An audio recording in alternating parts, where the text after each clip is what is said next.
Okay, well, no one else in the waiting room. This is it.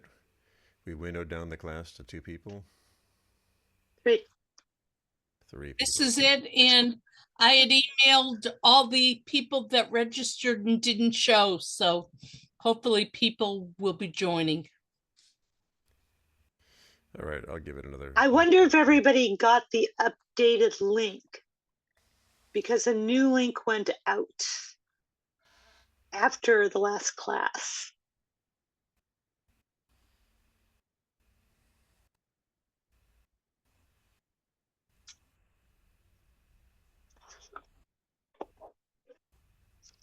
People are coming in now. Yay.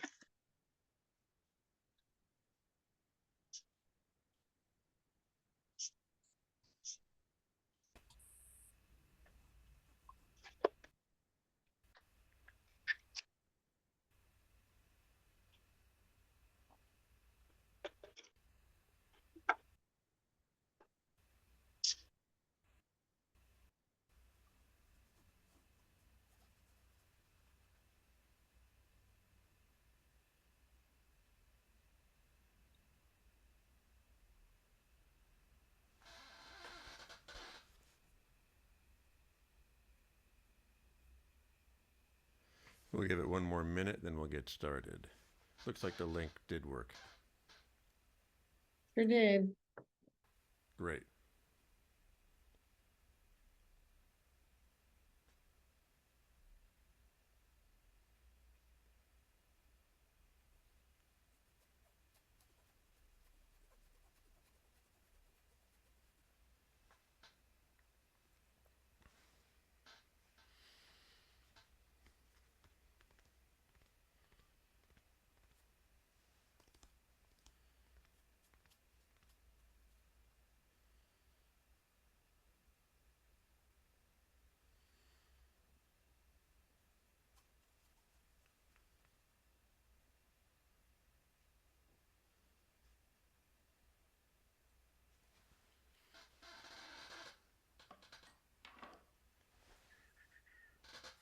Okay, I think we should get started. People may be doing Hanukkah stuff. Okay, so some faces here are familiar from last week and some are not. So what I'll do is I'll give a quick summary. Let me ask this, for those who were not here with us last week, were you able to look at the recorded first session? I'm seeing a nod, a sideways semi-nod. Okay. Okay, so you'll probably, if you haven't listened to that in full, need to do that. But let me just give a quick summary of what I said the first class, and then we'll jump back in. So what we're doing, of course, is learning the traditional method by which to chant Torah, which primarily involves learning what we call Ta'amei HaMikra, or the tropes. And the tropes is an old system, doesn't go all the way back to when Torah was first read publicly.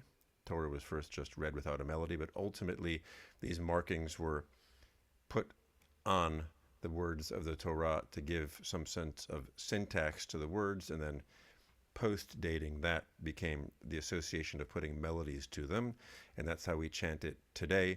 It adds drama, it adds interest, and certainly it groups together words with the proper syntax, so you have little clauses, commas and periods and such, so that enhances the meaning, of course, if you know how to parse things out.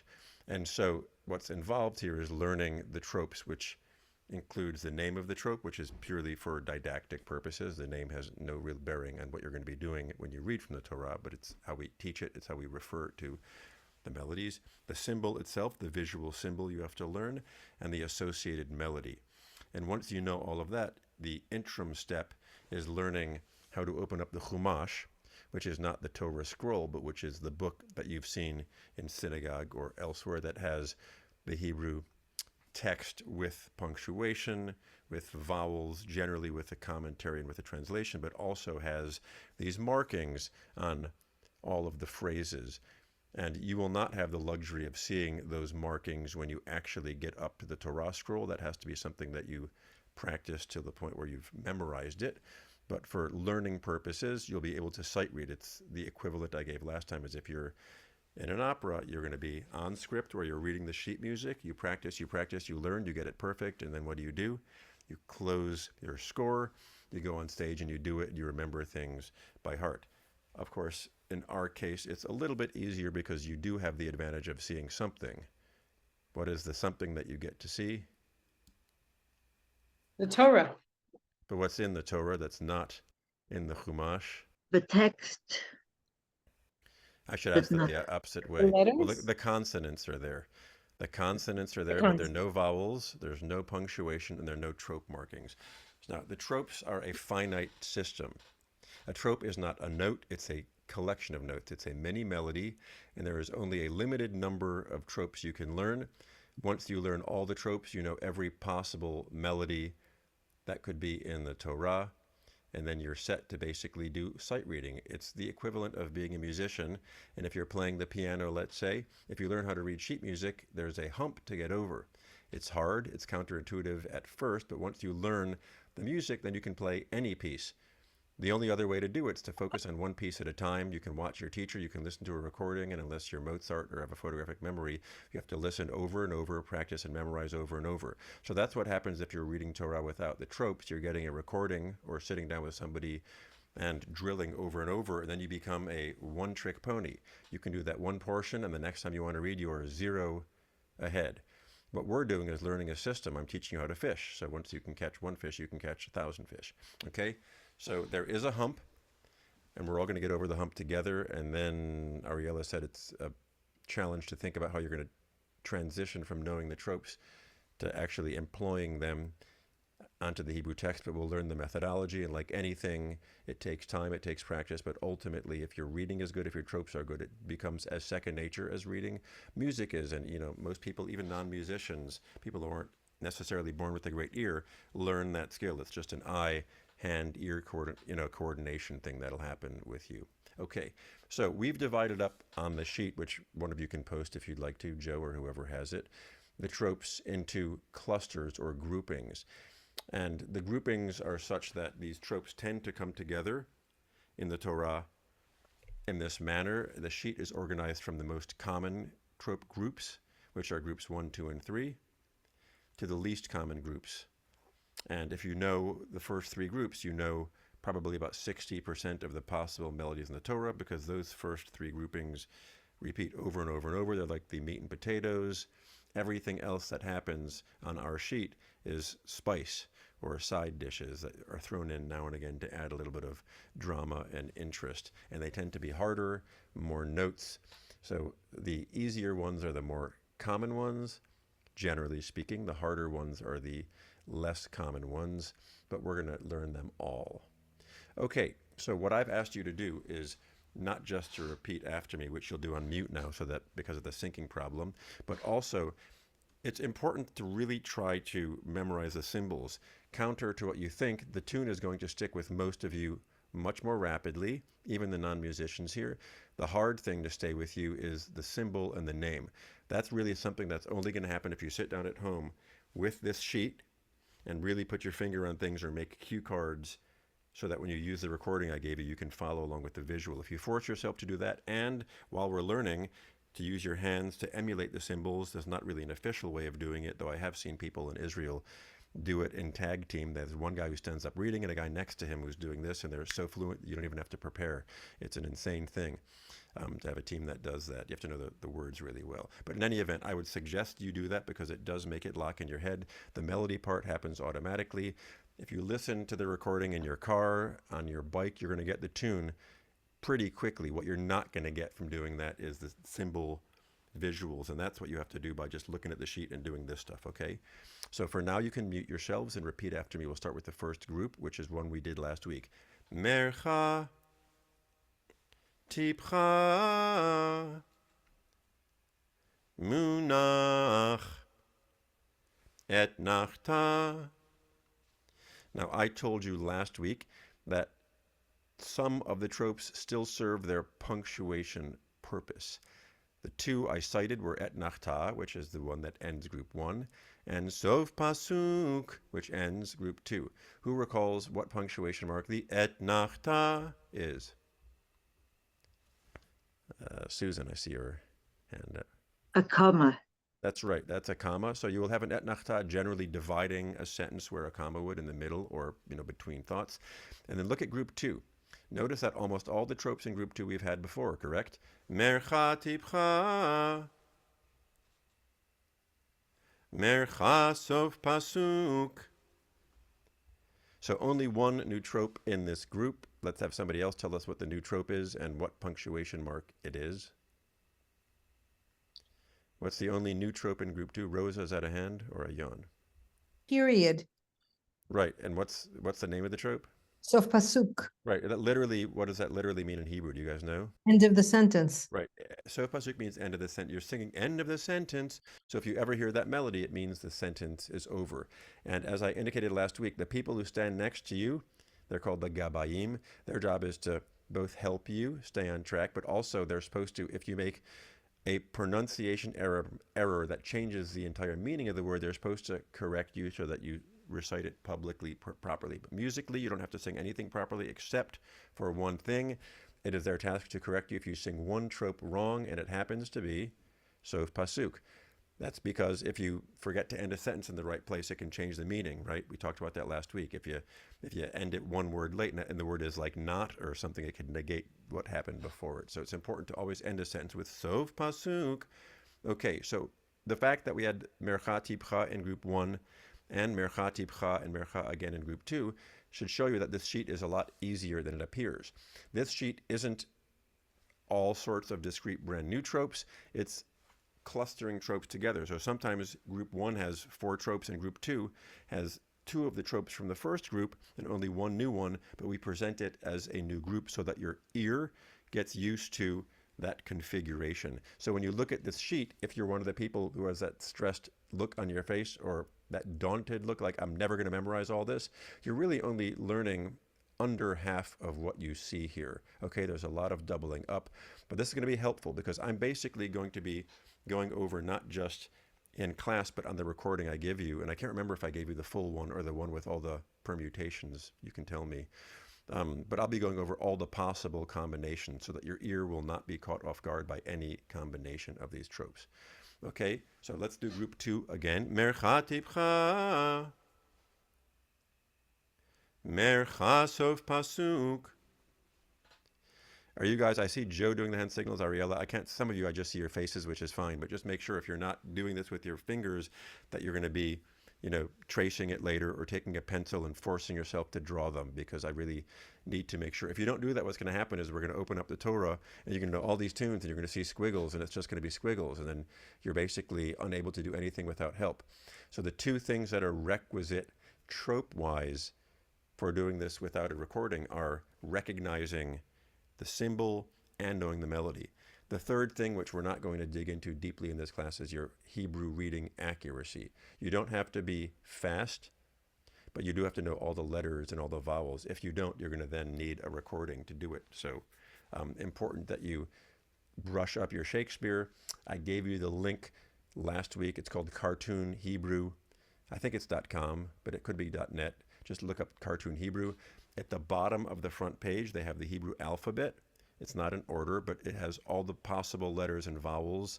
And if you click on any letter, because you forget what it's called or forget the pronunciation, it has an audio file, it has a transliteration. So if you do that frontwards and backwards every night for 5 or 10 minutes, in 3 weeks' time, you should be pretty fluent, if in your accuracy, that's to say. Okay, great. Now, group 3. Here's where I told you last week some red flags start to show, and we'll talk about that in a second. Starting group 3. Kadma, mapach, pashta, munach, katon. One more time. Kadma, mapach, pashta, munach, katon.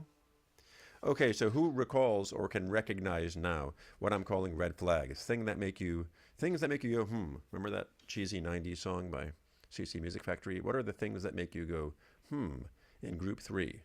Anybody? We have Rosa for 10 points. That the kadma and pashta appear to be the same note, but they're not. They appear to be the same symbol, right? The Okay, same and right. And Rosa, do you remember the differentiation? is their position in the word. Is that correct? That is correct. So look at the kadma. I don't know if your sheet shows it properly. The Mhm. kadma comes generally in the middle, anywhere but at the far end. Right. And pashta always comes on the ultimate letter of the word. Right. Okay, so good. That's one red flag. Let's see if somebody else, Ariella. Some are over and some are under. Okay, good. I wouldn't call Or that a red flag, but yes, that's a good thing to recognize. And as I told you last time, the placement has no bearing on anything. It's just a random thing. Okay? But you have to notice, well, Ariel, I guess to your point, it is a red flag insofar as the mercha symbol under the word is a mercha, and it's chanted mercha. But what happens, Ariella, when you flip it and put it over the word? you're going higher. It becomes a whole new trope. It might as well have a symbol of like a skull and crossbones. It happens to look like mercha, but I told you that the theory that I heard was that this was based on printing presses and having a certain number of blocks because the tropes over time developed and they became more and more of them. There used to be fewer of them, probably because there was a mercha, and then they just decided instead of spending money and making a whole bunch of these new things, they probably just flipped it and said this is now a new trope. It was economical. But anyway, for our purposes, it's a whole new trope, and you need to be cognizant of whether or not the symbol is over the word or under because you can't wear blinders and look at it without noticing the position. There's one more major red flag I want you to see. Joanne. Munah is a chameleon. Right. So we discussed the fact that the munach is going to rear its head in multiple groups, and very frequently the melody changes. So think of munach as a connective tissue. It's not usually like a big showcase melody. It's just something that kind of strings things together, and depending on what comes in front of it and after it, the melody oftentimes will change. Sounds like you'll be very confused, but your ear does not actually think of the tropes as isolated individual things so much as this mini melody of the whole group. Like your brain is going to learn Mercha Tibcha Munach et Nachta. So I never had a student go Mercha Tibcha Munach et Nachta because in group 3 the Munach is Munach. So your brain, it's Pavlovian. When you hear the melody for the tropes that precede the Munach, your brain automatically will know which munach it is. So let's now sing group 3 with that in mind. Kadma. Kadma. I knew somebody would be unmuted. You win the Cupid doll for the night, Ariella. Okay. Oh, It's okay. Next trope. Mapach. Pashta. Munach. Katon. Great. So that was a whole different munach melody. Now, let's talk about permutations. I can't remember if I used that word last week or not, but you do not have to have a trope group chanted in its entirety. These clusters of melodies can have short forms. For example, look at group 1 again, everybody. Here's a common configuration. Tipcha munach et nachta. Repeat that. Here's another permutation. Mercha tipcha et nachta. Here's the final permutation. Tipcha et nachta. Now you would never go mercha munach et nachta, though mathematically it's certainly an actual permutation. The people who set this to the Torah never did that. We don't jump from a mercha. Why? Because there's something called conjunctive and disjunctive tropes. You don't really need to know much about this, but the idea is some tropes have a quick little pause after them. Some are always kind of connected to the one that comes next. Mercha is conjunctive, as in, con, with. Mercha tipcha, they go together. Then you take a breath, munach et nachta. So in this case, mercha is conjunctive and munach is conjunctive because you always do the next one.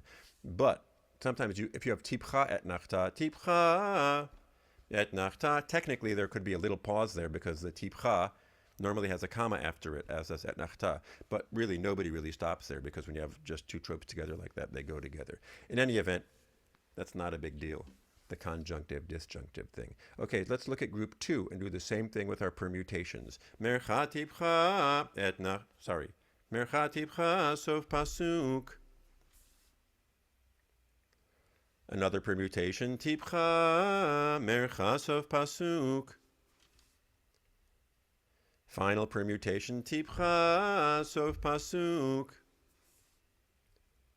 Great. So that's all the possibilities for that. I mean, once in a blue moon, you'll just have a sof pasuk disconnected from everything else. Sof pasuk, but that's pretty easy.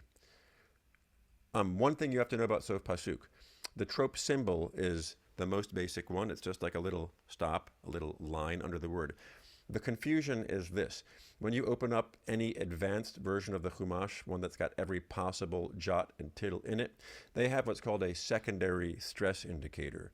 So for all our linguists here, every word in every language has one syllable that gets the primary accent or an accent. You know, everybody can take your name. Rosa, it's not the A, it's the O. Or if somebody foreign saw your name, they may say, Rosa, please come over to my house, because they don't know. When you're a foreigner, you know letters, you know sounds, but you don't know how a native population accents things. That's always the best way to tell if somebody really is a natural speaker. We want to get the accents right in Hebrew, not because it alters the meaning, but because it's the difference between stilted Hebrew and speaking the way somebody who's fluent with Hebrew would. Now, once in a while, there is a long word. Long words tend to have not just a primary accent, but they have a secondary one, which gets a little more emphasis than the non-emphasized ones, like Philadelphia. The del is the primary, the I, the Philadelphia, gets a secondary. So sometimes you'll notice these annoying marks in the Chumash showing where the secondary stress is, and guess what the unfortunate symbol that they use to show that is? Sof Pasuk, the same thing. The Sof Pasuk in theory will be a little bit bolder and darker, but oftentimes you'll see what's a Sof Pasuk. But circling back to what I told you, the meaning of Sof Pasuk is, which as Rosa correctly said means end of the sentence, if you see a line and it does not come at the end of the sentence, and by the way, in the Chumash, we don't mark the end of the sentence with a period. What's the symbol that they use in the Eitz Chaim or whatever you're looking at? Don't know. It's a colon. It's a colon. It's identical to a period for all intents and purposes, okay? If you do not see the final word before the colon with a Sof Pasuk, but you see a line elsewhere in the middle of a sentence, it couldn't possibly be Sof Pasuk because it's not at the Sof of the Pasuk. So just remember, the Sof Pasuk can only be chanted at the end of the sentence. And the good news is tonight you guys all now know 5% of the Torah just with putting in 5 minutes effort, because 5% of the Torah is the last word of every sentence. Sof Pasuk. So that's an easy one. That's a gimme. There's no sentence in the whole Torah that does not end with that melody, okay? But what I'm telling you is you will have to ignore all those extra markings that look like a Sof Pasuk because they're just secondary stress indicators. Okay, moving on. On this sheet, we have groups, and then we have sometimes groups with an A, like 3-3A. That just means there's a slight variant on the main group. So if the main group was Kadma Mapach Pashta Munach Katon, 3A adds one new trope here. It's called Yetiv. And then we go back to Munach Katon. Once again, Yetiv. Munach Katon. It's funny because I teach this to kids all the time. When I teach them Yetiv, they always giggle because it's high. So it's the funniest trope, but you guys are very serious. There's no laughter tonight with Yetiv. No joy in Mudville. So listen, there we go. Now we're laughing. Muted. The We can't funniest. laugh. You're laughing on the inside. Okay. Who can tell us what Yetiv looks like and then explain what the difference may be? Julie. An arrow to the side of the word. And which trope looks identical to it that we've done so far? Oh, mapach. Right. So now you started off by saying it's the side of the word. So now tell us the difference between mapach and yetiv. Beginning of the word versus the middle of the word. Right. Now, one thing to point out, I talked about this program called Trope Trainer that we use. The original one, TROPE Trainer, not the bogus one, TROP Trainer, which is the pirate version. When you guys read, as I hope you will do after this class, we're going to all pick a date and do a part. I'll give you printouts from there. They are very good about differentiating these quirky tropes. For example, remember how I told you in group 3, Kadma is in the middle of the word and Pashta is always on the last letter, but they both look like this. The Pashta is always going to be bold-faced. So that makes it easier on you. You just look for the boldface. Now they do something good here too. Instead of having the yativ and mapach both be an arrow, they triangulate the yativ. So instead of just having it in front of the word, they add a third line, so it's a triangle, which is smart. Now you don't confuse it, okay? So you will have the benefit of that aid if you use Trope Trainer. However, if you use any old, long-standing Chumash or Tikkun, you're not going to have that advantage. So one more time, 3a. Yativ, Munach Katon. Let's do a permutation of it. Yativ, Katon. Great. Let's go on. Here's where things get more notes, as they said in Amadeus. Too many notes. Group 4. Darga. It's a backwards Z. Tevir. Try it again. Darga. Tevir.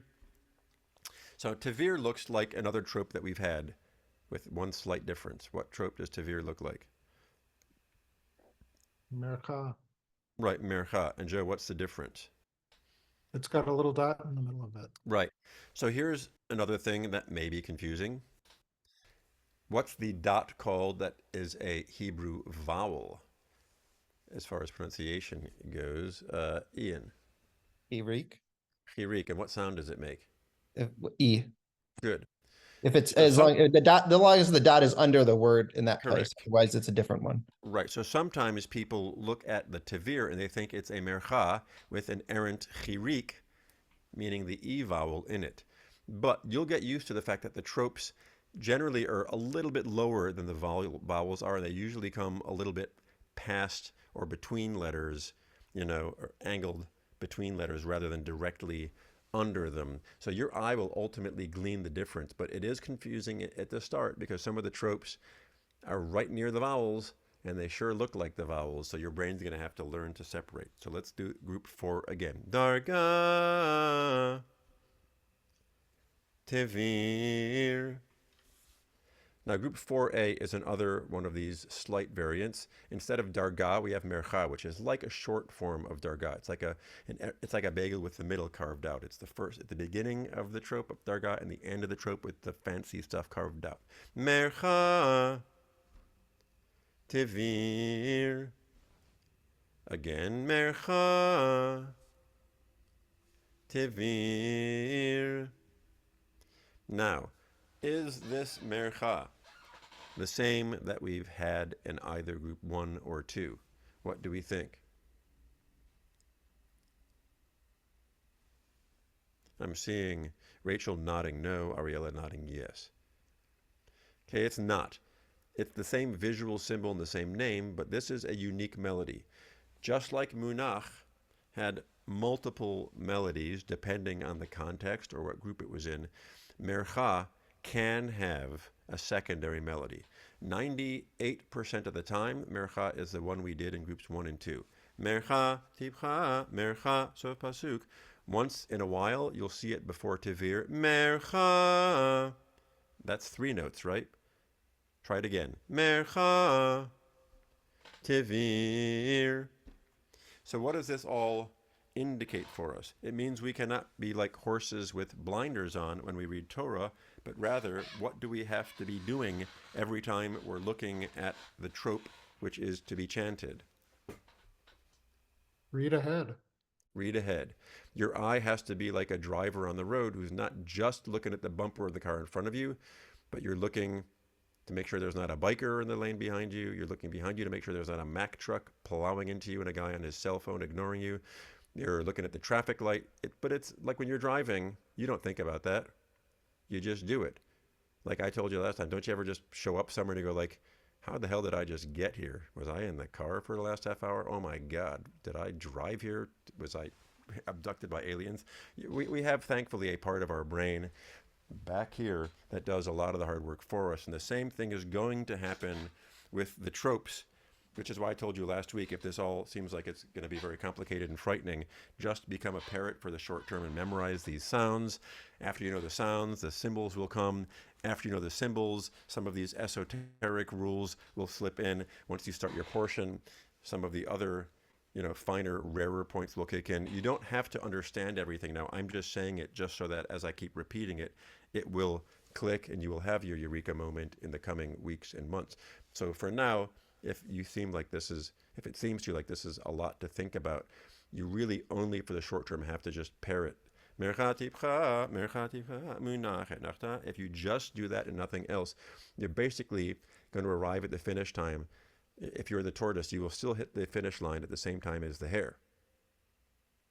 It's all going to happen because just like in the paradox, every time the hare goes ahead of the turtle, he has to go half the distance to the next point. And now what's the paradox? It's the other way around. If the turtle is ahead of the hare, you guys know this paradox? The paradox is the hare can never catch up with him because every time the hare is about to get to the turtle, he has to get halfway to the turtle. But every time he gets halfway to the turtle is slightly forward. And then he has to now get halfway between where he is now and the turtle, and he gets halfway, and the turtle is now slightly ahead. Therefore, a hare can never beat a turtle. But I digress. Okay, my point is you will all get there at the right time, so don't be afraid. Let's do that group again. 4A. Mercha Tivir. Great. Moving on, and they're going to get a little fancier. Group 5. This is the quotation marks, yes? Gershayim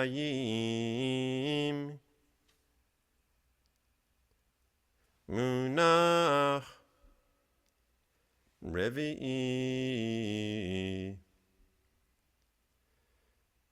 See what I meant about more notes, more fancy, more difficult? Try it again. Gershayim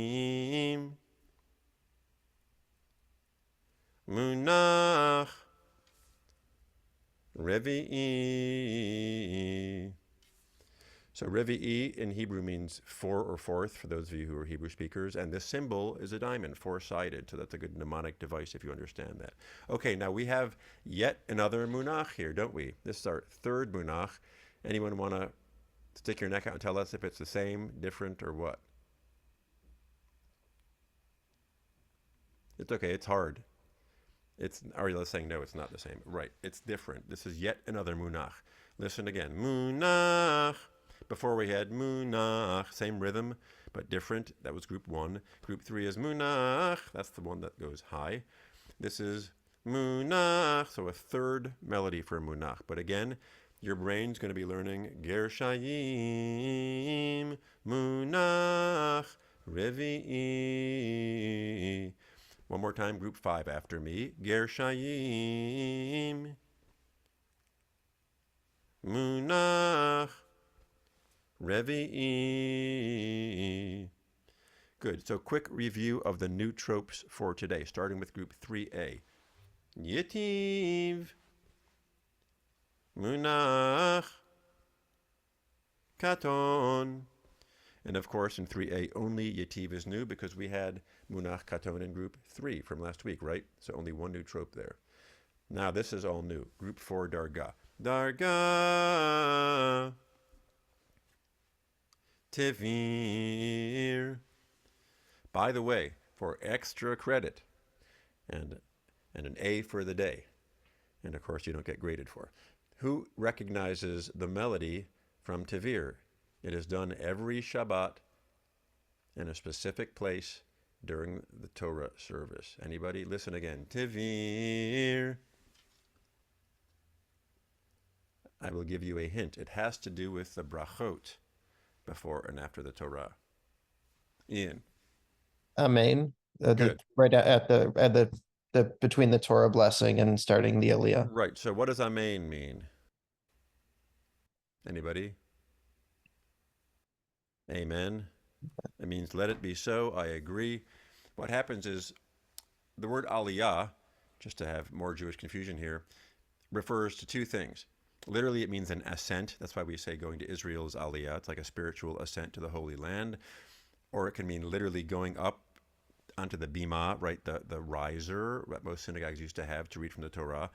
But it's used interchangeably for the blessing that one recites before and after, and for the Torah portion that you read. In the old days, people were more versed, so every time you were honored with the aliyah, which we now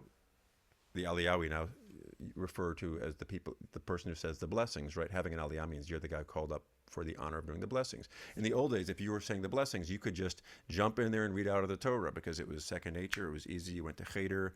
These days, we usually have somebody say the blessing, which is much easier because we all kind of know that. And then the Torah reading that you're going to read takes weeks to prepare. It can. So you don't just ask a person the day before, hey, can you do the aliyah blessing? So what happens is the person who says it is kind of like a pinch hitter. He's like a surrogate. You're saying the blessing, or vice versa. The reader is a surrogate for the person who does the blessing. When you say the blessing, the whole congregation chimes in with you saying, like, I agree. We're all sort of saying the blessing with you. But it's like when you say amen, you kind of get credit for the blessing without having to verbalize the blessing. That's just kind of how the Hebrew law here works. So the custom is after they say Baruch atah Adonai noten Torah, then everybody says Amen. Everybody goes Amen, and then the reader goes Amen, and that happens to be the melody for Tevir. Okay. So whenever you forget a Tevir, all you have to think of is, like Ian said, that Amen, which you've probably all heard, which is recited right at the beginning of every Torah aliyah. Okay, so let's look at that one more time. 4a. Mercha Tevir. Good. Group 5, a little harder here. Quotation mark, Gershayim. Munach. Revi'i. Good. Group 5a, another permutation. The second two tropes in 5a are the same as the second two in group 5. Munach revi'i. Only one new trope. You'll notice there's a munach followed by a long divider line. That line is called a pasik, which isn't technically a trope. It just shows you that the first munach has a special melody, and you do a little pause after it, like a comma. It goes like this. Munach. One more time. Munach. And then you do what you know already. Munach revi'i. So again, pasik, that line isn't sung. It's not technically a trope, but it really is. You call it munach pasik, really. It really is just connected to the munach, that lengthy special munach, which I'll do one more time now. Munach. Good. Munach revi'i. Great. Now group 6. Group 6 has something we've seen before. What's the first trope in group 6? Yeah, I'm seeing you mouth it. Kadma. Where did we have Kadma before? Yeah, group 3. So the only new trope is what comes after it. Ve'azla. Kadma ve'azla. Now it's really Kadma is one trope and Azla is the other. What does Ve mean in Hebrew when it's and? Right, I see Julie's mouth moving. So in Hebrew, certain, what are they called? Conjunctions? Yikes, been a long time since 5th grade. They do not separate the conjunction from the word. Like Ve'amar, it's written as one word. It means and he said. They don't write Vav, Ve, and then space Amar. Okay, so that's a weird thing about Hebrew. Same thing with Hey, the. Ha-kelev, the dog, shows up as one word. Okay, so Ve'azla means and azla, but we, as far as the music, we just treat it like it's like called, Ve'azla, even though it's really just azla. Okay, one more time. Kadma ve'azla. That just means kadma and azla. One more time. Kadma ve'azla. So the good news is this kadma is identical musically to the one in group 3. Just like in group 3, it's going to come in the middle of a word somewhere. And the azla or the ve'azla is just a mirror image of it, right? It's the same symbol, but instead of facing to the left, it's facing to the right. Kadma ve'azla. Good. Now group 6a, again, just another slight variant. This is kadma geresh. Again, kadma geresh. So geresh sounds a lot like the ve'azla. The difference here is the geresh comes on the first letter of the word. So if you have a kadma, and then the next word has what could either be the azla or the geresh. If it's on the first letter, and it'll be bold-faced in the Trope Trainer edition. If it's on the first letter, it's geresh. But if it's in the middle of the word, it's ve'azla. You hear how similar they sound? It's just like one note higher in one of them. So let's do both of them. 6 again. Kadma ve'azla. Great. Group 6A. Kadma geresh. Okay, great. So this is the point at which the tropes start to get more esoteric.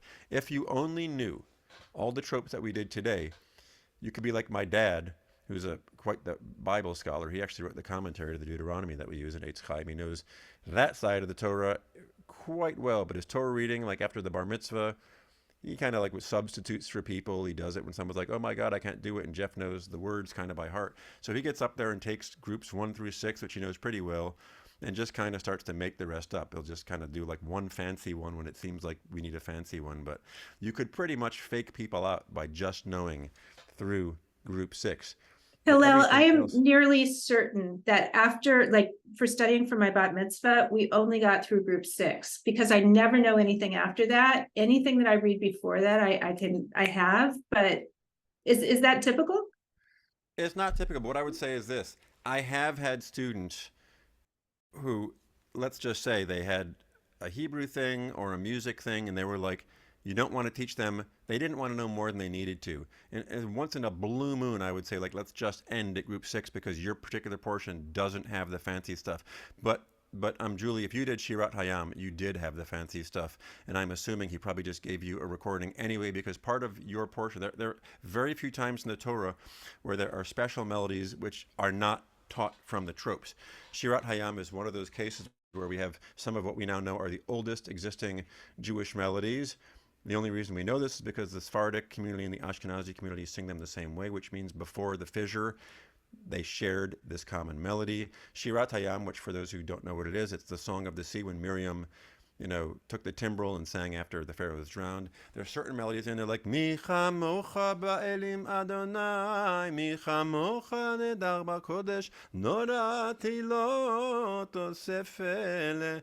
Curious that that's probably one of the oldest Jewish melodies because you'd think it would be Nya. It's not. Something that sounds very diatonic, very major key is actually a very, very old tune, which just teaches us that our suppositions about what's ancient and authentic, especially when it comes to music, are generally wildly off. We assume that if we hear like Arabic melodies and then Jewish melodies which sound like that must be authentic. But Arab culture is a lot newer than Jewish culture, and just because there was a whole Jewish community in those lands absorbing their tunes doesn't mean that that's what things used to sound like. But to our like fantasy, it sounds like super cool and tribal and authentic to us, even though it probably isn't. And what Julie chanted for bat mitzvah, the only way to learn what you did is memorizing it, because there's no technical trope system for it. So he must have given you a recording, and thereby I'm assuming he probably was like, you know what, I have to give her a recording anyway. Like, I might as well just record these other hard tropes for her and not teach them to her because she's going to have to listen. I can't swear, but look, I'm not dissuading you from learning all of them. Our goal is to learn all of them. The issue is some of these later ones occur so infrequently as you get further down the page. What happens is people forget them. Because if you read Torah, let's say every 3 months, odds are you may not encounter all those latter ones. And then what happens is you forget them. But most people know the common ones because every time you read Torah, there's almost a guarantee you're doing groups 1 through 5, like in every portion, if it's like longer than 5 sentences. Okay. So anyway, let's review again all the new ones, starting from 4. Darga, Tevir, Mercha Tevir, Gershayim, Munach Revi'i. This is the Munach with a psik. Munach Revi'i. Okay, group 6. Kadma ve'azla. Kadma geresh. Okay, we're going to do 2 more of the fancy ones now. So fasten your seatbelt. These actually aren't that complicated. Group 7. Munach Yet another new munach. Telisha gedolah. It's like an opera exercise. Again, Telisha gedolah. This looks like a little letter Q, right? Let's go back to the munach. Munach. Telisha gedolah. Now, Telisha gedolah always comes on the first letter of the word. Remember how I said Pashta always comes on the last letter of the word? Certain tropes, I think there are 4 of them, always come on either the first or the last letter. Why do I mention that? Because what did I tell you about tropes? That in addition to indicating the music, and in addition to occasionally indicating punctuation, they have one other important function. What is it, Ariella? The accent. Correct. The trope always lands over or under, depending on where the trope is, the letter that gets the primary accent. Now, how does that get complicated by a pashta? What did I say about a pashta? It always comes on the last letter of the word. What did I say about geresh? It always comes on the first letter of the word. What did I just say about Telisha gedolah? It always comes on the first letter. But what happens if any of those tropes I just cited lands on a word where the accent is not on the first letter or the last letter, depending? How do you know how to accent it? Well, in the old days, they just assumed you were brilliant at Hebrew and you just had to know. You just know how that word's accented. However, in these days, they draw a second of the same trope on the word. They gray out one of them, meaning it's like a little bit, less clear to see. They gray out the one that's on the extremities, and they print in full ink the one that gets the accent. So what that means is that if you see 2 Telisha gedolahs on a word, your instinct would be to sing it twice, right? But that's not the point. The point is you see that it's a Telisha gedolah technically because it's on the first letter of the word, even though clearly if you put it anywhere else, you'd all know what it was. It's one of those silly customs that has no real purpose. Then they draw in a second one to show us what? Right, Ariella was saying the accent. So the rule is this. Sometimes you can have a word that has 2 tropes on it. Like munach katon, the word could be vayomru, and you'd see munach katon, and it becomes vayomeru. So it's somewhat rare, but not that uncommon to have 2 tropes on one word. However, that would be 2 different tropes on a word. You never chant the same trope twice on a word, but you will see the same trope twice on a word in instances where it's one of these tropes that always comes on the extremities, and they have to draw in a second one to show you where to accent it. Again, if you don't understand what I'm saying and your head is swimming, don't even worry about it. It'll make sense later. Okay, we're coming to the close, so I'm going to teach you one more. The next trope, munach, telisha ketana. So telisha ketana looks like telisha gedolah, but what's the difference? Backwards, and also where is it? End of the it's word. At the end, right? Okay, so it's a little confusing. Telisha gedolah is a letter Q at the beginning of the word. Telisha ketana is the opposite. It's a backwards Q located on the last letter of the word. Let's do the whole group. Group 8. Munach. Telisha ketana. Let's go backwards now. Group 7. Munach. Telisha gedolah. Good. Going backwards. 6a. Kadma geresh. Group 6. Kadma be'azla. 5a. Munach. Munach revi'i.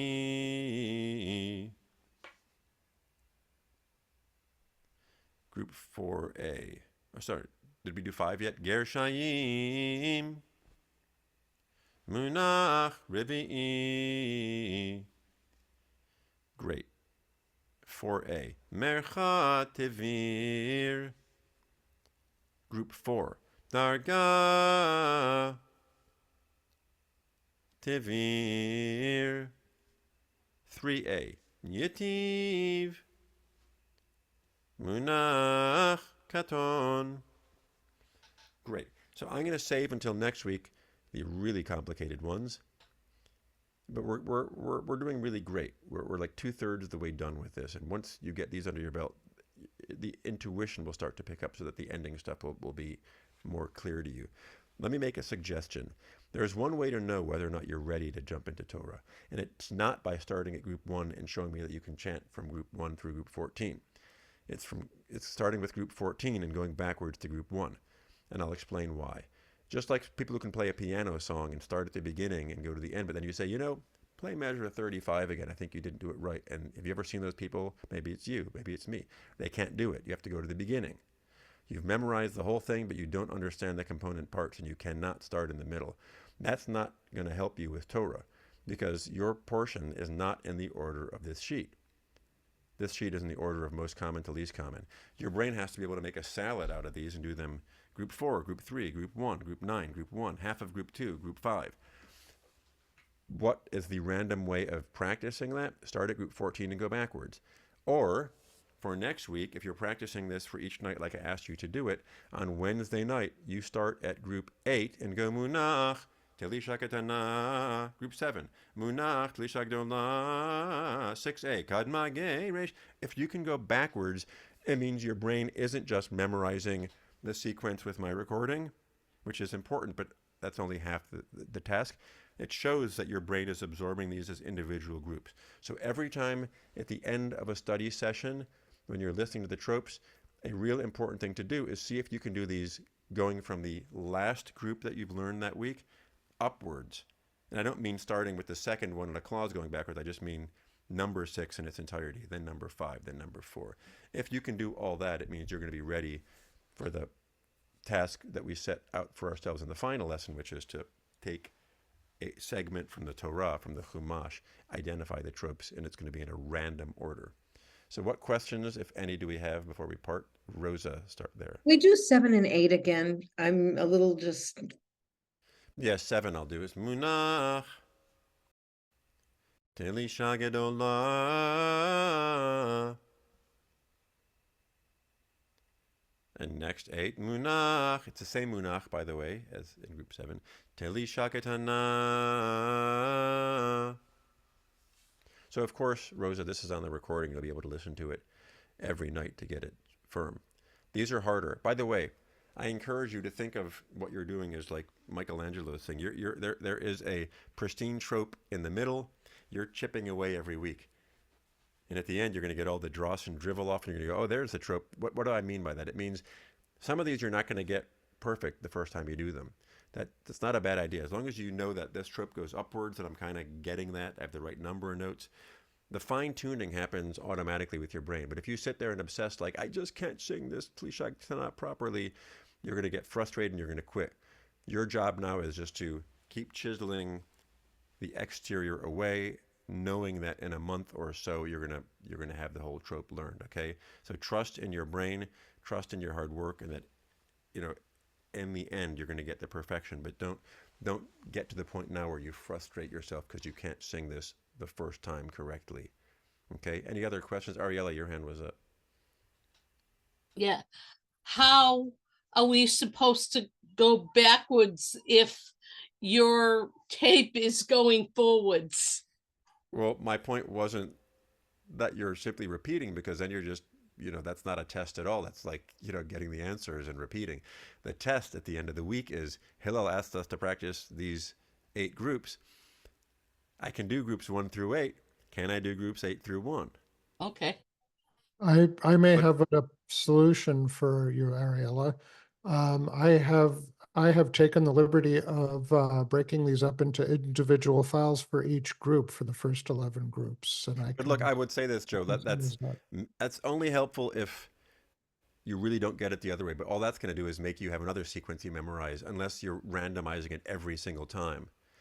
And if you want to randomize it every time, then okay, then it serves a purpose. But my point is, the Torah is it's not going to be 8 through 1 either.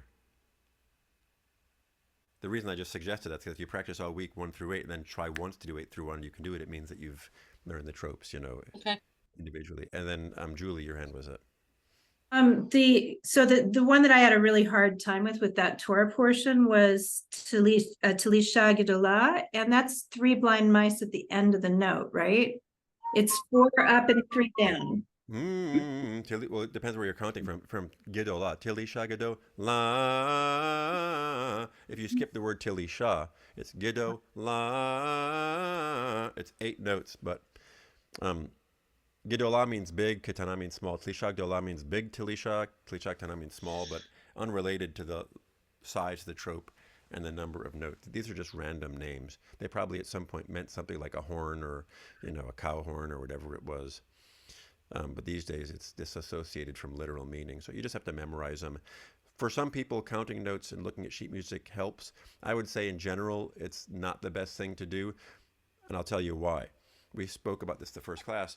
Sometimes you're going to have a long trope that is on a short word. And for example, darga could be on the word low. And you go low. You skip the dar. You just basically line up accents. Dar, ga, lo. So in that case, you're really just singing ga. So if you're a note counter, you're out of luck. So trust in your inner ear, trust in your practice, trust in time.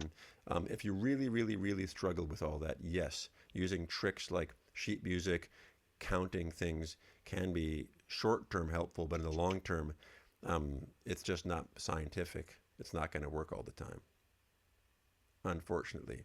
But fortunately, our human brain generally absorbs this, even if we're not musicians, like fairly easily with good listening. Okay, so I hope you guys all have the materials, yes, the recording, the visuals. So it's important to really work hard during the week because we all want to walk out of here knowing the tropes so well and knowing at least conceptually how to apply them to the words that when we have our final class and we pick a date to read Torah, that you guys can, for the most part, do this on your own. Because if I'm going to be helping you, then it defeats, meaning making recordings and stuff for you, it kind of defeats the purpose of the class. So you got to be prepared to roll up your sleeves. I'll certainly check you and make sure you're doing it right, but I don't want to sit here and just make you a recording and like have you memorize it, because then I could have just given you a tape to begin with. So it's going to be hard. But that's the whole point of this, is that you guys are going to learn how to fish and then hopefully be Torah readers. We've had people from the class who did this last time who reach out to me and read Torah now and again. That's what I want all you guys to do. I'm not insisting on it, of course. It's not, there wasn't a contract, but we're doing this more than just for our own amusement, but for a skill that we will have, not just personally, but to participate and help out at IKAR. That's the hope. So look, and if you tell me I'm too nervous, I don't want to get up in front of people, I was just doing this for the experience, like that's cool. But I will tell you, if you do want to be somebody who has this skill, you have to just put your feet to the fire and pick a date and do it. Otherwise, if you say like, oh, I'll do this in 6 months, like guess what? Your odds are going to decrease dramatically if we don't really pick a date soon. And to pick a date soon means you guys have to be ready for it. So I'm not trying to pressure you for its own sake, but for this to be effective, we have to like have good momentum coming out of the class, pick a date 5 or 6 weeks in the future, start working immediately, do our portion. And then if you do all that, then by the end of that, you're going to probably feel like I can email Hillel again and do it in 4 more weeks or 6 weeks. That's how it worked last time. Yeah. Right, Susan? Susan was there. She's here for the encore. I actually have a date. Oh, you do? I do. June 20th. Nice. Okay. Is that a bat mitzvah that day or nothing or what? Well, yes, for me, yes. For you. And I do tech for Rabbi Green, and he'll be doing his smicha class and giving them all smichas. So what I'm doing is my bat mitzvah. That's beautiful. Okay, mazel. Well, look, we had all these convos about having an adult B'nai Mitzvah class, and then when Rabbi Kasher left, that kind of withered on the vine. We could still do it, but honestly, I sort of feel like we're kind of doing it anyway. Like some of you have maybe never read before, and I suppose we could technically call it an adult bar mitzvah class if we brought in a rabbi and we had a learning component too. And if you guys were like really interested in that, we could. Rabbi Ariel, Amy Ariel is doing a Hebrew class Monday nights. Oh, that's good to know. Maybe you can write that in our email, Ariella, because I will. I don't want to make people raise your hand and say if you're not comfortable with Hebrew reading now, but if you feel like you need a brush up, do that. We can spend a little bit of time our last class brushing up on it, but that's not going to be, Yeah, and that's not going to make you a fluent reader. she's Yeah. fabulous, and she I'm makes it sure. fun because she usually teaches kids. That's great. Okay, so that's the plan. That's the goal. Rosa, that's a question. No, it was It was a peace out, y'all. Uh, Okay, guys, great. So let's sorry. just think here. Next week, I think we're back on for Thursday. And then is the week after that like the Christmas week or no? not yet. So we have 2 more weeks, so we're good. Okay, fantastic. So study hard. It was great to see you, and I'll expect to see you guys next Thursday at 8 o'clock. Yeah. All right, guys. Good luck. Have fun with it, and do not stress. Again, if you're nothing more than a parrot this week, you will still be completely ready. Okay? So don't stress if I gave you TMI. Okay. See you guys soon. Thanks. Thanks. Hillel, Bye. thank you. You got it. Of course.